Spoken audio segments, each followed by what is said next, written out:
renarspodcast. You were in a lot of painkillers. I remember you told me like how it hurts and stuff. And I don't remember if I did say to you, so why you just, like, I do remember there was a weird feeling like, who am I to tell you that, you should just, why don't you just cut it? Like, it's so weird. It's even, I don't even can't say that because. No, you can. And also it's, let's say if I would have that situation, it's a tough one. In a sense, like, you just why don't you just get rid of the pain and I mean, it's a weird thing to live through good because for 17 years I'd had the accident 17 years before the amputation, so I lived with those injuries for 17 years, and through that time there was operation after operation after operation, and they're constantly saying, "Oh yeah, no, we can make it better, we can make it better, we can make it better," and so you kind of believe them. You kind of think, "Oh, well, maybe the next operation will sort it out." Yeah. And then as I was becoming more active, it was becoming more painful. And I was finding it more restrictive. And I finally went back to speak to them about what could be the final operation. And there was two options. There was one to have like one of those big cages on my leg to reshape it, re-lengthen it. I would never get a working ankle. And it just seemed like it was going to be 3 years out of my life where I couldn't really do anything. And the other option was amputation, and I sort of jumped at it really. It was the right time. How many surgeries did you do then? How many surgeries? 14. 14 surgeries. Yeah. It's almost like one surgery a year since the accident. Yeah. Jesus.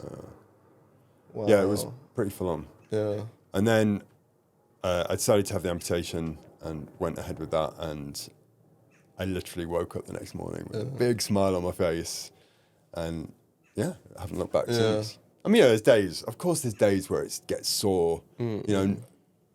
No prosthetic is perfect. It's still plastic against skin. Yeah. It can get sore like a pair of shoes can get sore. So there's some days where it's not great, but I'd say like 95% of the time is absolutely amazing. But you cannot compare with the pain you had before. Oh, basically. exactly. Yeah. Exactly. I take no painkillers. And then for so many years. Yeah, so kind of slowly I'm getting into your kind of experience, and I would probably say, fuck it, like dealing with this pain on an everyday basis and all the painkillers which are not doing any good for you and for your body. And the problem was I was taking all those, so 4 different types of painkillers 4 times a day, and I was still in pain.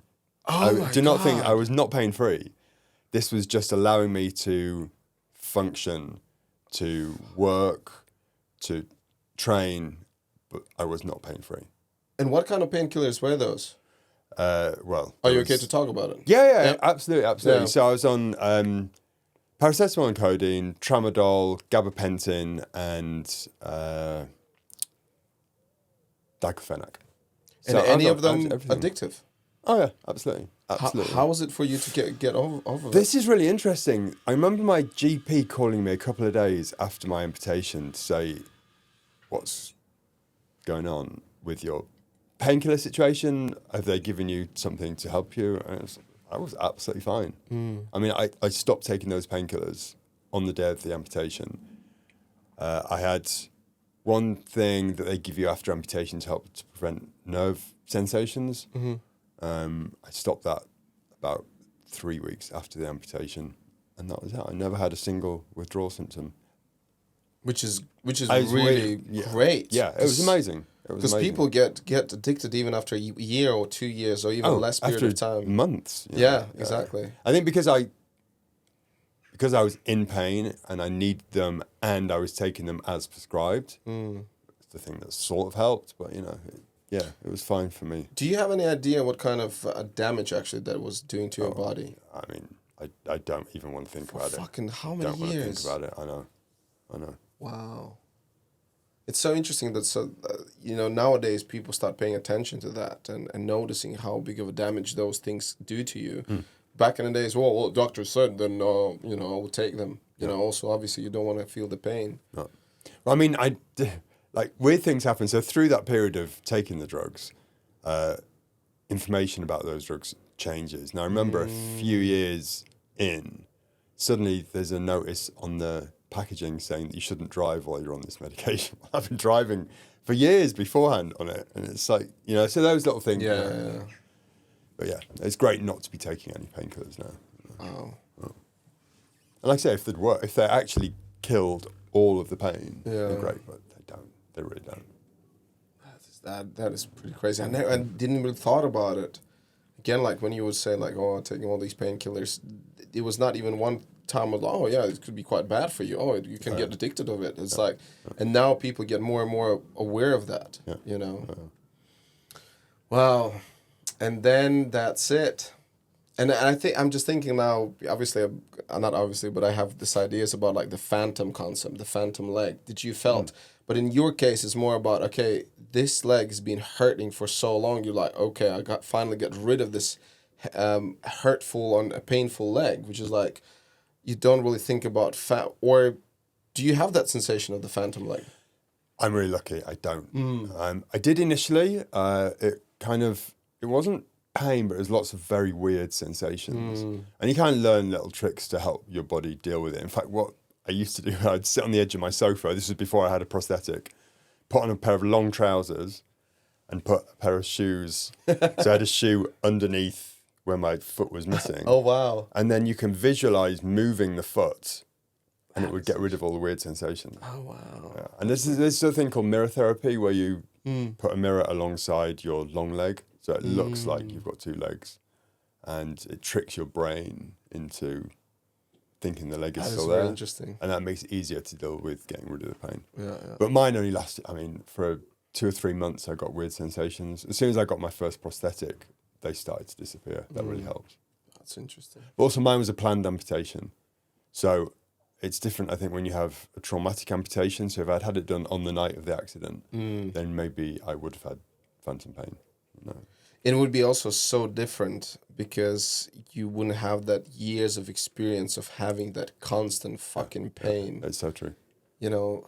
But there was a risk of that, me having an amputation and still having exactly the same pain. Really? Absolutely. They did quite a lot of tests beforehand, nerve conduction tests, to just check that everything was kind of working okay. But yeah, that is always a possibility. I could have been in exactly the same situation, but without a leg, still been on all those and then painkillers. you would still need to do the painkillers. Exactly. Oh, fuck. Yeah. But, they did a lot of research, they did a lot of tests, and they felt like it was going to be fine. Very interesting. It's a weird decision to make. Yeah, it's choosing to cut off a part of your body. Very, very often when I have my guests or I talk to my friends and stuff, I can like relate to things. I have nothing to relate here with. I know what pain means, but also I don't know what it means to have it for that amount of time as you had. And then making that decision, fuck it, and then having all these surgeries. I'm like, wow, that is crazy. You see, that's why I'm doing these podcasts, because we can talk about these things in details, instead of, even when I was teaching your class, I wouldn't be like, oh, so how many painkillers you take? How many surgeries? It's like, I'll be like, Andrew, get your legs straight. That's about it. Oh, God. Yeah, it's been an interesting journey getting to this point. Wow. No, that is cool. And so then after the surgery, how long it took you to kind of adjust and start getting into training back and so next day? No, it was 11 days. 11 days. 11 days I was back in the studio. In fact, there's videos on my Instagram taken 11 days after the amputation. Oh wow. I've still got the stitches in. And when I look at those videos, actually you can see that the stump is still swollen. But I needed to move. I needed to get moving. That's what worked for me. And I think the exercise, getting back into a good routine, really helped with the healing. I mean, I had my first prosthetic 6 weeks after my amputation, which is really quick. Really quick. Usually they have to wait. Yeah. Really. But I think all my movement had helped with removing the swelling But also, I think so much relief of I don't have to deal with the pain anymore. Oh yeah, exactly. And also, I was so excited. I know it sounds weird to be excited about being an amputee. I wasn't excited about being an amputee, but I was excited about what the future held, and I just wanted to get on. And also getting rid of that pain. Yeah. That would be the big. And also, I quite like crutches. I've got a strong upper body, So I could get around really well. I love it. I love crutches. I was still going out and doing clients. You know, getting on the train, carrying my equipment, all of that. Still working before I had the prosthetic. Doing clients. We should, you know. Oh yeah, that sounds Andrew is a professional hairdresser, okay? Everyone, just so you know. Blah, blah, blah. Renarspodcast.